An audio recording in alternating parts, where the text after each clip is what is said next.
Sir eagerly waiting sir. రాజకీయంగా నేను చేయాల్సినంత చేశాను. ఈరోజే వచ్చేటప్పుడు మాట్లాడా సార్తో, విజయ్ సార్తో మేము మాట్లాడాము. డేట్స్ త్వరలో వస్తుంది, అంటే ఇంకొక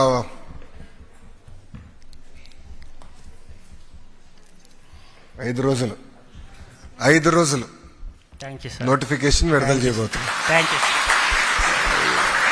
పాపకు వచ్చే ముందల డిఎస్సి విషయంలో నేను కొన్ని చెప్పాల్సిన అవసరం ఉంది. డిఎస్సి యాక్చువల్గా ఒక క్యాలెండర్ పెట్టుకుని నిర్వహించాలని నిర్ణయం తీసుకున్నాం. దాంట్లో భాగంగా టెట్ ఎగ్జామ్స్ కూడా నిర్వహించాం.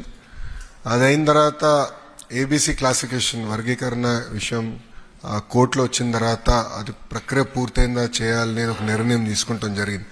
దానివల్ల డిలే అయింది తప్ప ప్రభుత్వానికి డిఎస్సి నిర్వహించాలని చిత్తశుద్ధి ఉంది. 5 రోజుల్లో నోటిఫికేషన్ ఇచ్చే బాధ్యత మన ప్రభుత్వం తీసుకుంటుంది. ఈరోజు రిపోర్ట్ కూడా ఎస్సీ కమిషన్ నుంచి తిరిగి వచ్చింది. ఈరోజు క్యాబినెట్ ఆమోదం తెలిపింది. ఈ 2 రోజులు ఆర్డినెన్స్ ఇచ్చి మేము ముందలు తీసుకెళ్తాం. మీరేమనుకోతే ముందర